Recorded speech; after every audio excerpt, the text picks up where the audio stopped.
नमस्कार. आज आपण एका अशा नायकाची कथा पाहणार आहोत ज्याची शक्ती आणि भक्ती आजही करोडो लोकांना प्रेरणा देते. चला तर मग हनुमानाच्या जन्माच्या अद्भुत कथेचा उलगडा करूया. पण सगळ्यात आधी एक मोठा प्रश्न पडतो की सर्वशक्तिमान भगवान शंकरांनी एका सामान्य वानराच्या रूपात जन्म घेण्याचं का ठरवलं असेल.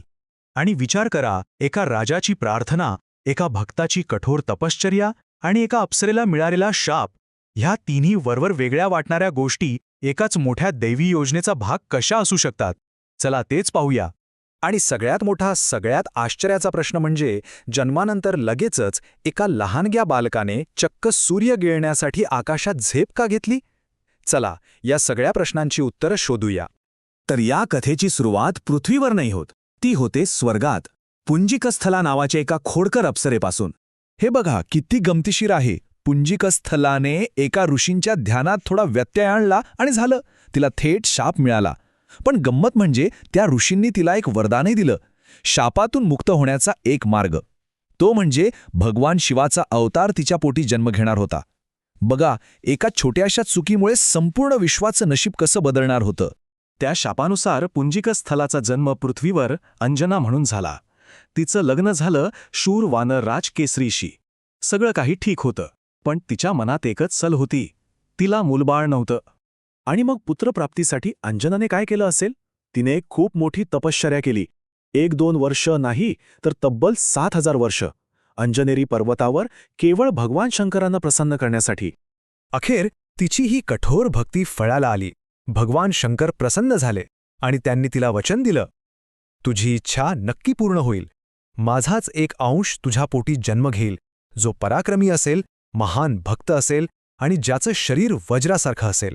आणि आता ही कथा एका अत्यंत रंजक वळणावर येते, कारण ठीक त्याच वेळी विश्वात 3 वेगवेगळ्या ठिकाणी 3 मोठ्या घटना घडत होत्या आणि या तिन्ही घटना एकमेकांशी जोडलेल्या होत्या.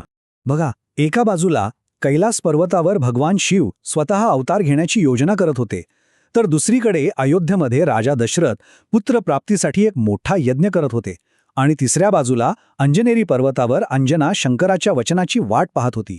3 वेगवेगळ्या जागा, 3 वेगवेगळ्या घटना, पण एकच दैवी योजना. आणि मग बघा काय झालं. एक दैवी चमत्कार घडला. अयोध्येच्या यज्ञातून जो पवित्र प्रसाद निघाला होता, तो एका घारीने उचलला आणि थेट पवनदेवाच्या मदतीने तो प्रसाद पोहोचला अंजनाच्या ओंजळीत. आणि गंमत म्हणजे ज्या क्षणी अंजना तो प्रसाद खात होती, त्याच क्षणी पवनदेवाने भगवान शिवाचं दिव्य तेज त्या प्रसादामध्ये मिसळलं. आणि मग तो शुभ दिवस उजाडला. अंजनाच्या पोटी एका तेजस्वी सोनेरी लाल कांतीच्या बालकाचा जन्म झाला. त्याचं नाव ठेवण्यात आलं मारुती. एके दिवशी सकाळी मारुतीला जाग आली आणि त्याला लागली होती प्रचंड भूक. त्याने सहजच आकाशाकडे पाहिलं आणि त्याला उगवता सूर्य दिसला. त्याला काय वाटलं की ते एक मोठं लाल रंगाचं पिकलेलं फळ आहे. मग काय, पुढच्या मागचा काहीच विचार न करता त्या लहानग्या मारुतीने थेट आकाशात झेप घेतली सूर्याला पकडण्यासाठी. अर्थात या घटनेमुळे सगळ्या स्वर्गात खळबळ उडाली. देवांचा राजा इंद्र संतापला आणि त्याने आपल्या सर्वात शक्तिशाली शस्त्राने म्हणजेच वज्राने मारुतीवर प्रहार केला. आपल्या मुलाला असं जखमी झालेलं पाहून पवनदेव प्रचंड संतापले. त्यांनी रागाच्या भरात संपूर्ण विश्वातली हवाच थांबवून टाकली. सगळीकडे जीव गुदमरू लागला. शेवटी सगळ्या देवांना यात लक्ष घालावं लागलं. पवनदेवांना शांत करण्यासाठी ब्रह्मदेवांनी मारुतीला पुन्हा जिवंत केलं. आणि मग तर काय, सगळ्या देवांनी मिळून त्या लहानग्या बालकावर वरदानांचा वर्षाव केला. ब्रह्मदेवाने दिलं दीर्घायुष्य, सूर्यदेवाने दिलं सर्व शास्त्रांचं ज्ञान, यमदेवाने दिलं अमरत्व आणि इंद्राने वरदान दिलं की त्याचं शरीर वज्रापेक्षाही कणखर होईल, म्हणजे त्याला कोणीही हरवू शकणार नाही.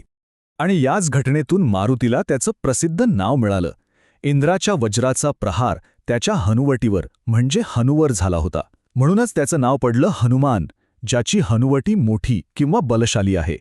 हे नाव त्याच्या शक्तीचं आणि त्याच्या धैर्याचं प्रतीक बनलं. तर अशी होती हनुमानाच्या जन्माची कथा. एका शापापासून सुरू झालेली, भक्तीने पूर्णत्वाला पोचलेली आणि देवतांच्या आशीर्वादाने घडलेली. पण आता खरा प्रश्न पुढे होता. एवढी अमर्याद शक्ती आणि तितकंच नम्र हृदय घेऊन हा महान वीर या जगाचं नशीब पुढे कसं बदलणार होता.